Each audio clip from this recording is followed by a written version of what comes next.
UFC light heavyweight champion John Bones Jones and former UFC light heavyweight champion Sugar Rashad Evans. Before we get to questions, just a reminder for everybody, Tough Live airs tonight on FX at 10 p.m. Eastern and Pacific. It is followed by a brand new episode of UFC Primetime at 11 p.m. Eastern and Pacific.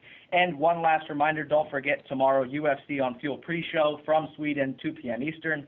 And we go right into Alex Gustafsson versus Thiago Silva. The action starts on Fuel at 3 p.m. Eastern, 12 p.m. out here on the West Coast. Jennifer, if you would, let's go ahead and take the first question. Thank you. If you would like to ask a question, please do so by pressing the star key followed by the digit 1 on your telephone keypad. If you are using a speakerphone, please make sure your mute function is turned off to allow your signal to reach our equipment. And once again, please press star 1 to ask a question, and we'll pause for just a moment to allow everyone an opportunity to signal for questions.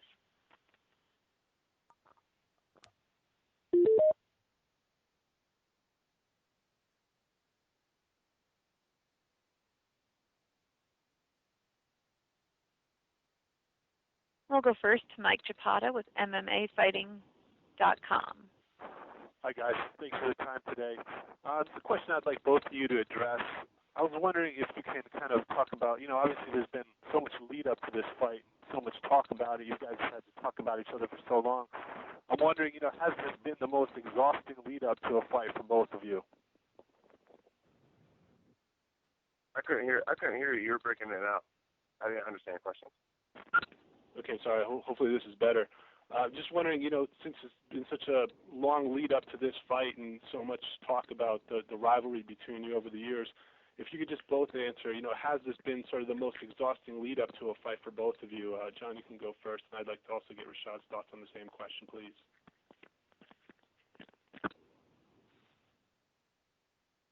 I didn't hear that. Your phone is breaking out really bad.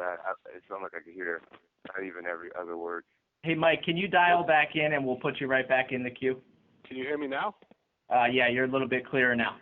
Okay, sorry. Again, just wondering if you can just talk about both of you. Has this been the most exhausting lead up to a fight for both of you, given, just talking about each other for so long? I wouldn't say that it's been the most exhausting lead up to a fight. This lead up kind of reminds me of the Rampage lead up. It was smack talking, it was controversy, it was drama. Rampage accused me of spying in his camp, which was a pretty huge allegation. For the first time, I had people questioning my integrity, and so I mean that was something I kind of had to go through, and it was really important to me to. It was kind of troubling, people thinking that I would cheat. I mean, that's the biggest insult. I mean, someone calling me fake or cocky, that does nothing to me. It's like, all right, I really believe only God can judge me. But somebody calling me a cheater, that really got to me. So I wouldn't say this was the most exhausting build up to a fight. Not at all. Okay, and what about you, Rashad? I've been in fights like this before, but the only part, I guess, I just get tired of talking about the whole thing over and over again. I get tired of talking about John and Greg and the whole situation. I do get tired of it. I do get tired of, I guess all the press that we had to do. I'm not gonna lie about it. It's to the point where I just want to fight, and I'm like, all right, man, I talked about it long enough, and he said whatever he said, I said whatever I said. Now it's just time to fight. But everybody's talking about it, and I got to do all these interviews. So that's the only part that bothers me the most about the whole thing. But I just been talking about it for like over a year. You know what I'm saying? So I was like, man, I just want to just fight already. Gotcha. And if you guys could just talk a little bit about the flip side of this as well. Obviously, everyone's talked about the negative part, but I was wondering if you guys can go back a little ways to when times were good. And Hey, I got to figure something out to do with this interview because I couldn't hear Rashad just now. I couldn't hear the other guy just now. I can't hear the guy that's talking right now. It's like my phone keeps it cuts out like every. Hey, John. This is Dave. We're gonna clearly. Okay, we're gonna pull you into a private conference room with Jennifer, the operator, and get you reconnected. Hey, Mike, if you could direct your question towards Rashad at this moment while we fix John's line, I'd appreciate it. Sure thing. Rashad, yeah, I was wondering if you can kind of go back to better times, happier times, and if you have, if you could share maybe what your best memory was of working with John, back when things were good. I would say that the best memory I have of John is that we used to have a lot of fun training together and competing against each other. We would just have fun just doing stuff like, all right, let me see if I bet I can touch your knee more times you can touch my knee, or let's see how many takedowns you can get. I bet I can get more takedowns than you, or just, we'll just have fun. You know what I'm saying? And that's what I miss most is just the fact that we'll go in there and we'll have fun, and then even after we get done from practicing, we'll sit and chop it up a little bit, and then we'll go over different moves and different setups and all kinds of stuff. Okay, thank you. I appreciate the time. We'll go next to Adam Martin.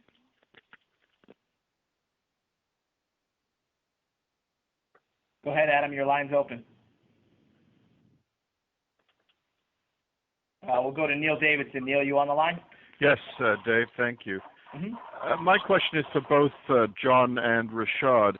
Are there any things that you regret in the build-up to this fight? Any things that were said or done? Maybe start with Rashad. No, I don't have any regrets. I felt like I've spoken from my heart, and as long as I felt like I've done that, I don't think I've violated anything in that respect. Long as that's one thing I always try. I don't want to cross the line, because there's some things you can do to cross the line, and I don't think I crossed the line by far. So I'm pretty satisfied with what they've done. And is John back on the line, Dave? Yeah, I'm here. No, I have no regrets. And could I just follow up? Do you feel, there's been talk of bad blood. Do you feel that after this fight that you might be able to resume things at a slightly friendlier level? For me, yeah, I think it's just to have respect. I'm a guy who really has no problems with anybody in the UFC. Like, not one fighter can say they really have a problem with me. Not that I know of, anyways. And so when I go to the events, I'm always laughing. I'm hugging all the guys. We're all having a good time. And I would like to be able to, be at a UFC event or a fighter summit and not feel awkward in the same room with Rashad. It would be cool to be able to be like, hey, good fight, blah blah blah, and just keep it moving. So we're adults here, and it's not like I don't know Rashad. So to be like men after the fight would be cool. And Rashad, what were your thoughts about after the fight? Yeah, after the fight's over, the fight's over. I don't find it to behoove me in any kind of way to carry on any grudges. It is what it is. Do I think we'll ever be best friends? No, but you know what? There's definitely going to be some respect. So I'll just leave it at that.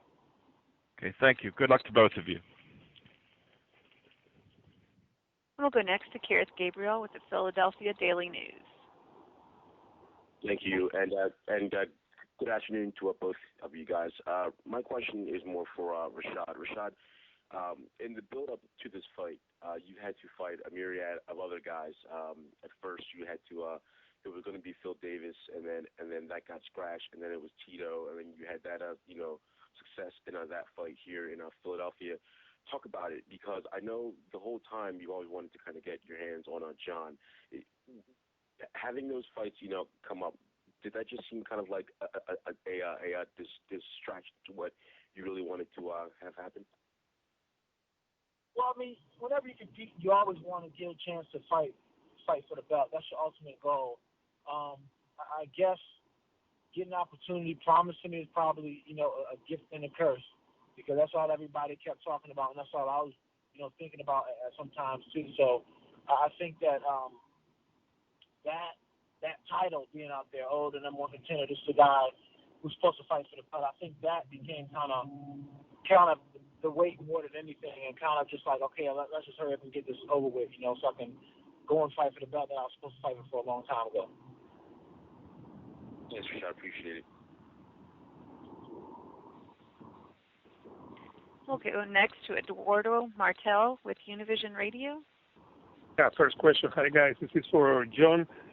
Johnny, you've been a champ for more than a year now. How have your life have changed since you became a champion in March of last year? My life hasn't really changed at all, really. I got the same coaches, everybody's the same teammates. Developing really, really close relationships, really close bonds with everybody in my camp and my coaching staff, up to the point where it's no longer really a business. I really feel like I have family, and these people genuinely care about my well-being, and they really want to see me succeed. So to be honest with you, the only difference is more Twitter followers.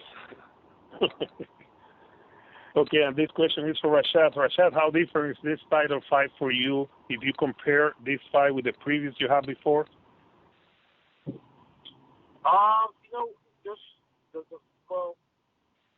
There's a lot more talk to this fight, of course, and stuff like that. But the whole backstory, I guess that's a bit of a different, issue.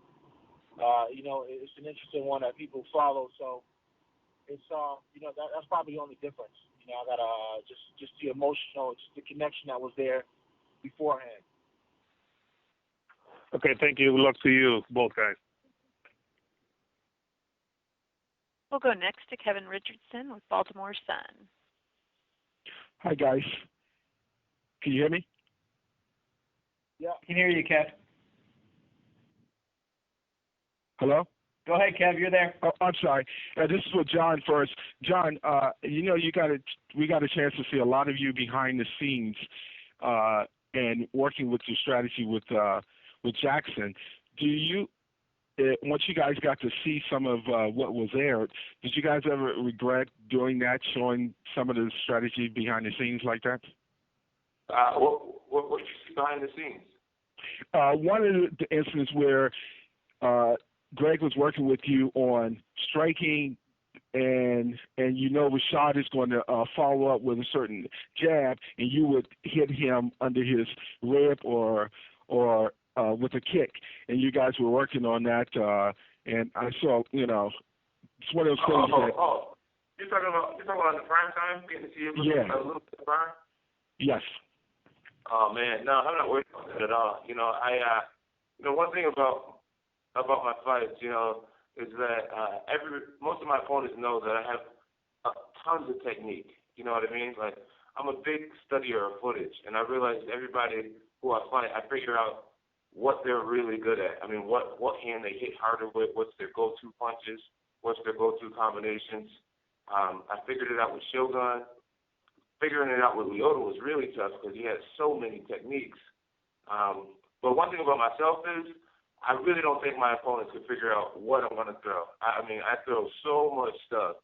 I've been working I won't say that, but I threw a lot of stuff. So Greg said it himself. I was saying, Greg, what do you think about me training here at Jackson's? Rashad definitely has some relationships here. Greg said, listen, John, we could send Rashad footage of you sparring every day. He's not going to be able to tell which one is coming when, what side of the body, high or low. Don't even worry about it. You throw so much stuff. Half the time, I'm not sure what I'm going to throw. Whatever I find open, I'll throw. So him seeing me sparring changes nothing. He has no clue what I'm going to throw when I want to throw it. All right. And actually, a follow-up to that for Rashad. Rashad, did you get a chance to see any of the primetime things when him and Greg were talking? No, I didn't really pay attention, to be honest. I didn't really pay attention. Okay. And this last question for both of you. Do you guys both see this going 5 rounds or ending quickly, or ending before 5 rounds? I don't know, man. I'm just going to fight, develop, and see what happens. I'm not gonna rush anything. I'm gonna be patient with whatever technique I'm working, and just see what hold up to you, and just try to capitalize off it. Whatever happens in that time, it happens. But I'm not I'm not in no hurry. All right. Go ahead. Go ahead. I stated that, one of my goals, so I'm a big believer in setting goals. One of my goals is to finish every fight in 2012. But I will train. I have trained for a 5-round fight. I've trained for a 6-round fight. So I'm in great condition, and my goal is to finish the fight. Sounds awesome. God bless both of you guys, and have a good fight. God bless you too. And as a reminder, it is star 1 for questions today, and we'll go next to Matt Bishop with the Detroit News. Hey, question for Rashad. Rashad, is this him, or is it more about getting the title back? Which is more important to you? I don't know, man. I would like it's a little bit of both, to be honest. I really want to fight John, so I think that. I mean, it's really hard because being a champion again is something that I value as well too. So it's kind of really hard to say for me. It's kind of like a toss up. All right, thanks. We'll go next to Ariel Helwani with NBCSports.com. Hey guys, I had a question first for John. In the countdown show and the primetime show and even in sort of back and forth leading up to this fight, a lot of attention on the answer that you gave on the Versus show when all this started last year. And I'm wondering if in hindsight you regret the way you worded that answer and maybe you thought you could have avoided all of this. You're talking about the whole thing with me when I was on your show? Yeah. No, I don't regret it. I feel to this day that I said something that I truly meant, And what I said to you was, I said, Ariel, people still haven't shown the full interview of how highly I actually spoke about Rashad. I mean, even the primetime show didn't show the full interview. I was saying such nice things. I was like, Rashad lost to Lyoto. He bounced back and became the ultimate fighter coach. Just great. He hurt his leg, but Rashad's an overcomer. Rashad's hurt his leg, but he's an overcomer, and he's gonna bounce back from this. I was speaking so highly of Rashad, and the only part that made that show was this is Daniel's world, and if I like Rashad, obviously that's what I had to do. But I just wish people knew the whole story, that whole interview of what I actually said about Rashad. I was really keeping my respect and loyalty to him during that interview.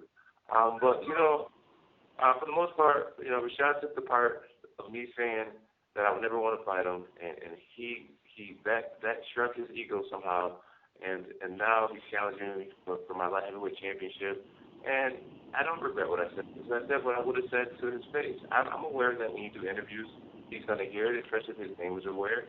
So I don't regret anything, and I'm grateful for a chance to fight Rashad, man. I mean, I'm striving for greatness, and I'm training, and I really want to be great one day. And you can't be great beating kings. I mean, Rashad is undoubtedly one of the toughest light heavyweights who's ever played the game.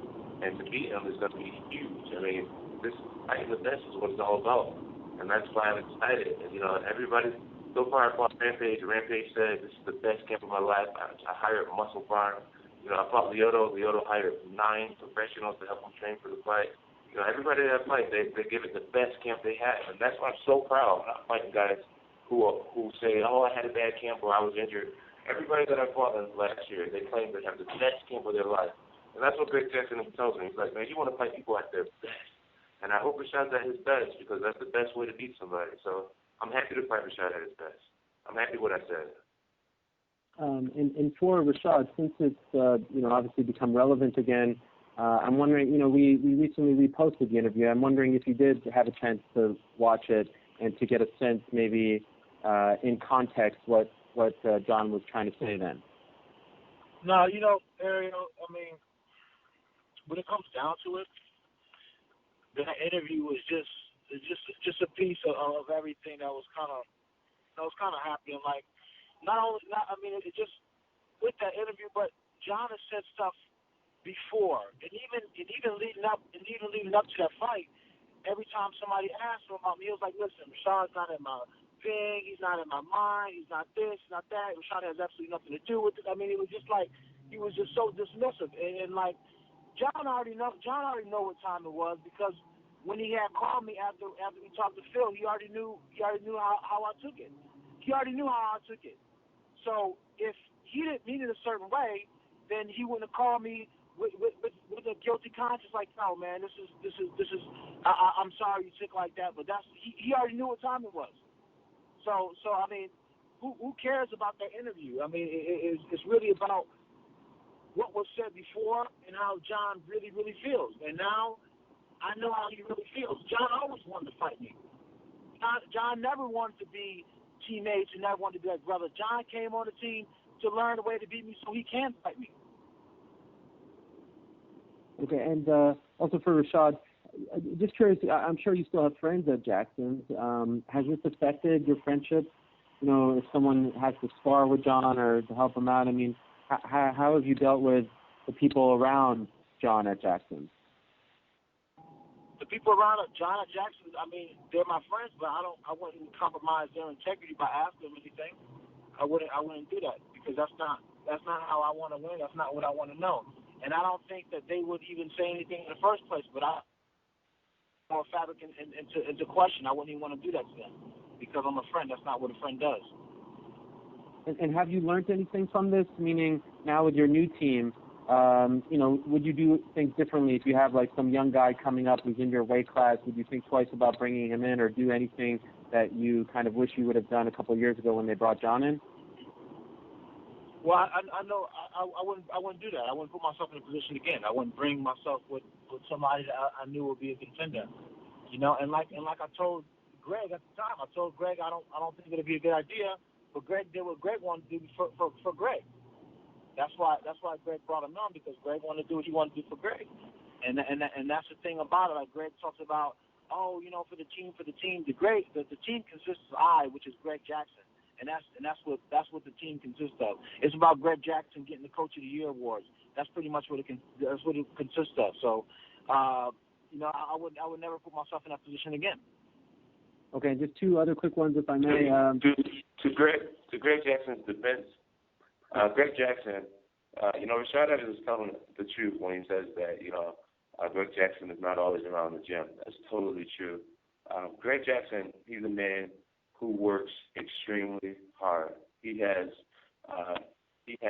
so many fighters. I mean, I'm surprised he doesn't get sick every day. One day he's in Russia, and then he's in Brazil, and then he's in South America. You know, he's everywhere, because what he does do, and I think people are looking past, he caters to each and every fighter. There's so many guys that he traveled for that's not in the UFC. You know, like there's this guy named Rustam. He just got back from Russia to corner a guy. Well, nobody knows his name. Greg Jackson is a good man, in my opinion, and he's there for his whole team. And so, yeah, he can't be literally at the gym every day, because if he was at the gym every day, he wouldn't be able to be in my corner for my fight. So to Greg Jackson's defense, yeah, he's not going to be able to cater like he used to when he only had, you know, 8 elite fighters. He has a whole stable of fighters now. People are honored to go and train with Greg Jackson, and he has to cater to each person.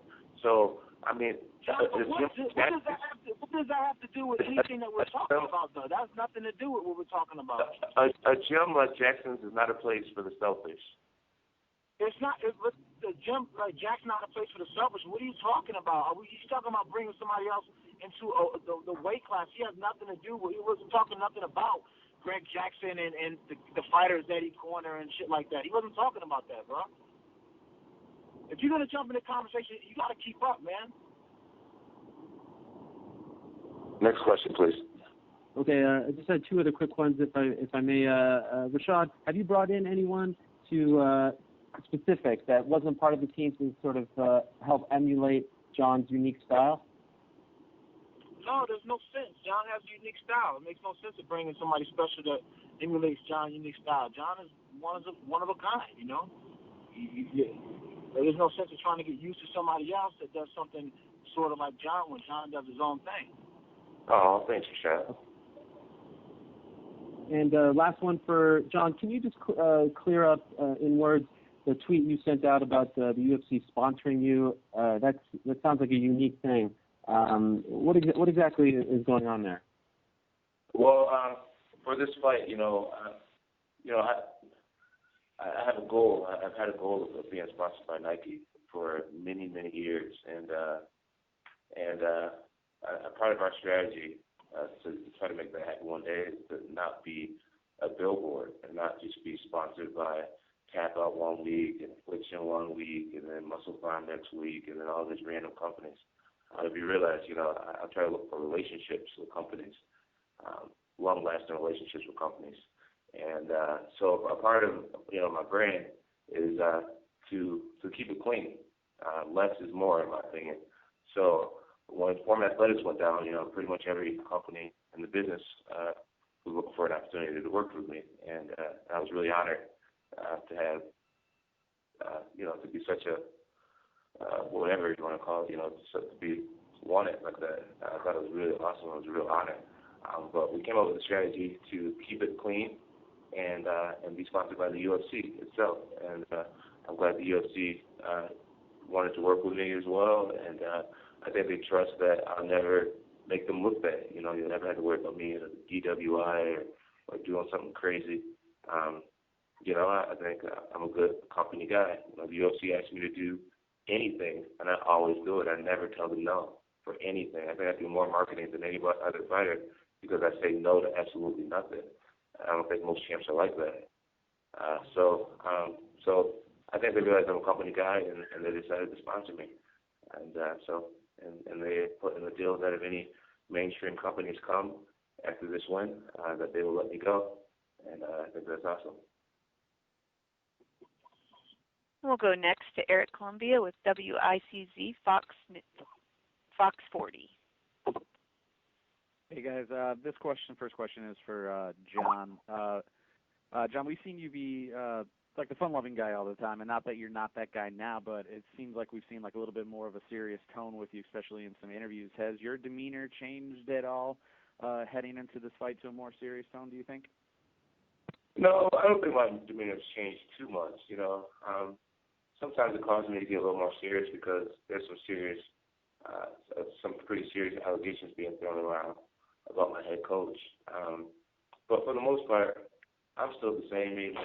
Having fun, chilling with my team, having fun with my brother, working hard. When you work hard, man, there's no need to be so serious about everything. Like, if you realize my opponent's voice and his tone, I mean, he's caught up in the whole drama outside of just focusing on the fact that it's a game that we play. So I feel good, man. I feel good. I know I'm getting ready to win a fight, and there's no need to be sad or stressed out about anything. All right, and with you guys, both you guys being New Yorkers, and you guys have gone to Albany and trying to get the state to bring in the UFC. How much better could this fight have been if it was in New York? I have 5 minutes. I mean, I think it'd be great to have this fight in New York State. This fight, it has been referred to on several occasions as the Ali versus Frazier of our sport and of our time. I think that this fight would sell out in Madison Square Garden the first day that tickets went on sale. And that's amazing. I think it'd sell out the Yankee Stadium. It would sell out anything. There's a lot of people that want to watch this fight, especially in New York State. And unfortunately, a lot of people can't really afford to travel right now with this economy. So I just think, it's sad because, our politicians, our New York State politicians, are making its own people suffer the most. We're suffering as far as the economy, and our people are suffering by not watching two of the top fighters in the world who's right from New York, in New York. So I think they'll come around sooner or later. The demand is so great, and, it being in New York State is inevitable. So it's all a matter of time. And Rashad, your thoughts on maybe this fight, if it could have been a little bit better if it was in New York? I share John's sentiments on everything you just said. One last question to John. Where's Chandler going in the draft? I'll let Herb answer that question. Baltimore, baby. Yeah, hopefully, Baltimore gets them, but you never know with this draft. There's a lot, 32 teams, and it only take one team to like you. So we just hope for the best for him, and we're excited. Two victories, days coming up, and our family is excited. All right, thanks, John, and see you in Atlanta, John. All right, thank you. As a reminder, it is star one for questions, and we'll go to Dave Diebert with Post Media News. Hey guys, thanks for the time. Quick one for Rashad. You touched earlier how the last couple fights, maybe I guess the eye was always eventually getting John or the title shot. But after being off for over a year, how nice is it just to be back? Period on a regular fighting schedule. It feels good, to be able to fight consistently is something that I really need and I really like because, sitting around and just doing other stuff besides fighting is probably one of the hardest things to do as a fighter that's still in the prime when you're able to fight because you just do nothing but think about fighting, and that sometimes you watch your teammates go and your friends fight, and the next thing you know, you're sitting around thinking like, dang, am I still a fighter? Like, I haven't fought in so while, and you kind of miss it. Fighting for me is therapeutic, and I kind of need it. So when I don't have it, I feel like a piece of me is missing. Now, just to expand a little bit on something you said there, a guy, I guess, in your prime as an athlete, do you is it disappointing in that sense, in that you essentially went a whole year without being able to compete when theoretically you are at your best physically, emotionally? You said, am I upset that I didn't get a compete for a year? Is that what you're asking or what? Well, yeah, just when you are theoretically at your peak as an athlete, missing out on that specific time period. Yeah, I don't think I reached my peak yet, but I think that I'm approaching it. I'm approaching it, but I don't think I hit it yet. So I'm not too upset that I missed that much time. Only, I'm just happy that it's over. I think everything served its purpose, and the time that I had off, it definitely served its purpose in more ways than just getting help with physically. Okay. All right. Thanks again for the time, you guys. We'll go to Sergio Non with USA Today. Yeah, this is a question for Rashad. When I was talking to John last week, one thing he had mentioned was he felt like he didn't learn anything from you when the two of you were at Jackson's together, but he felt that you learned some stuff from him. And I'm wondering, how much did you learn from John during the time the two of you trained together? I learned a little tricks here and there for the most part, but it wasn't like the best teacher of my life. It was just working together, and I trained with a lot of guys that I learned a lot from. I try to take away something from everybody I work with. I'm not one of those guys who's like, oh man, I think I know everything because I'm Rashad Evans. I learned a lot from everybody, and I humble myself a lot and not say too much what I know. I always sometimes if I keep it quiet and just see what they know, and if they want me to, and I'll share. I'm not selfish. I'll share with them stuff here and there for the most part, but I always keep it quiet and just humble myself enough to learn from somebody. All right, great. Thank you. We'll go next to James Lindenmuth with 610 The Sports Animal. Hi, guys. Thanks for the time. 610 The Sports Animal here in Albuquerque. Because of the history that you guys have had, and obviously both of you having trained here, this fight more than any other has caused, some dividing lines, at least with the MMA community here in Albuquerque. And this question's for Rashad.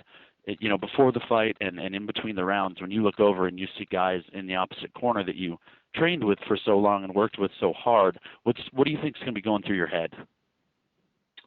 I guess I kind of divorced myself from that altogether. With working with Mike Winklejohn, I haven't worked with him since the Machida fight, and with Greg Jackson, it's been pretty much the same thing. From Thiago Silva to Rampage, I trained with Greg a total of 5 times.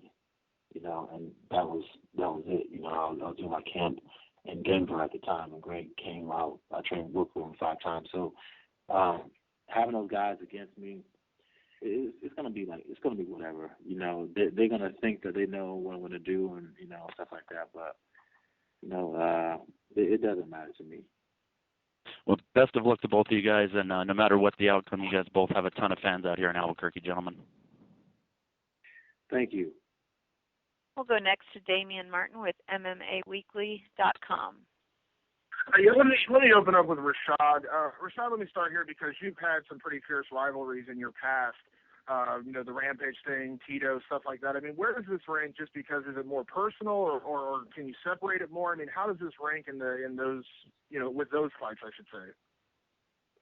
Well, I mean, you know, it's got the whole personal edge on the whole thing. So I think that's what I think that's where this one ranks above anybody else because you know, I felt like with the whole connection with Greg and everything else like that, it brings a different kind of edge into it, and plus, you know, my relationship with John. So it brings that different element to it. At the same time, you know, it's all the same in respects when it comes to talking. Because one thing I learned about when you talk, you know, that's that much more you got to back up. So I already know how the game works when it comes to talking. And, you know, there's been so much talk, I don't know if there's much left to say, but I know that a few months ago, I think it was in a timeline thing, that you and John actually had a kind of a meeting or altercation, whatever you want to call it, at a Las Vegas nightclub. I don't know how much you want to rehash it, but can you tell us what actually happened? Was it as serious as it was made out to be, or was there actually even an altercation there? No, it was no altercation at all. It was just basically we just had a talk, and John told me how great he was, and that was about it. But that was it. No altercation, no pushing, no shoving, no nothing like that. I think John tried to get me kicked out by the bouncers or something like that. Something whack like that, but that was about it. And John, can I get your response to that? You know, I don't really remember too much about it. I remember initially at a table with some fighters, and then Rashad came to the table, and it was awkward. I remember I had paid for the table, me and St. Pierre, I split the price or something. So Rashad came into the table because he's French Georgia. It was really awkward, and so I tapped him, you know, to talk to him because I wasn't gonna, you know, do the high school thing and just try not to look at him while we're sitting at the same table. So we walked away, and then I think Rashad started off by saying something like, hey, you know, I think you've been doing really good, or something like that. I'm honestly really impressed with how you've been doing, but just so you know, you're fighting me now, and I'm going to smash you. Something along those lines.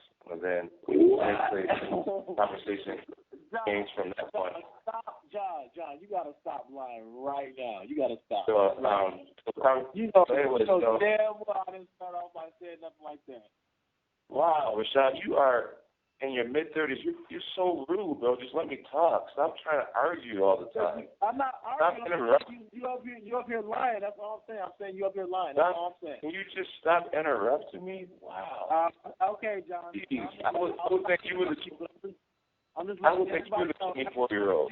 I would think you were the 24-year-old. Just chill out, man. The next word you're going to say is a complete fabrication. Go on, John.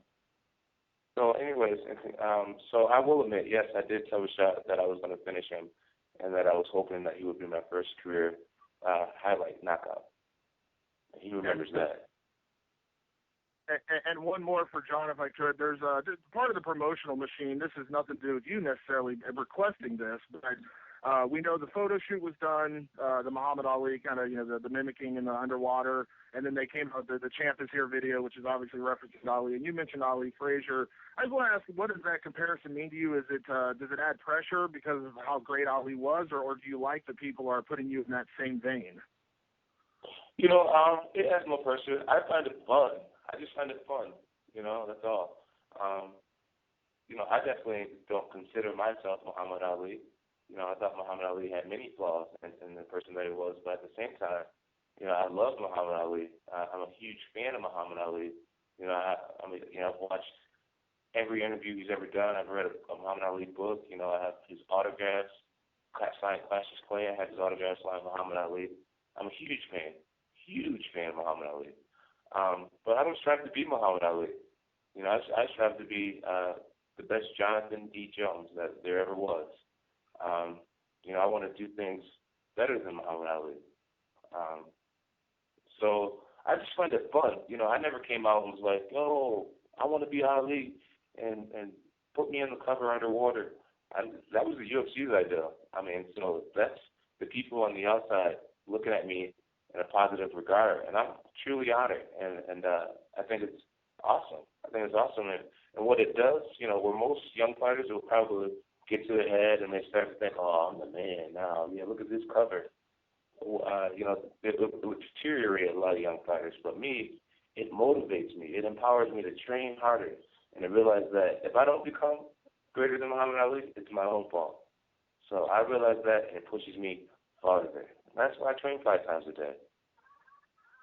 Awesome. Thanks very much, guys. Thank you. We'll go next to James Bryden with Sportsnet Canada. Hey, I got a question for both of you guys.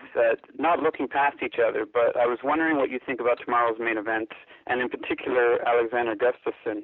He's on a pretty good run, so I'm wondering, will you be watching the fight closely, and where do you think he stacks up in the light heavyweight division?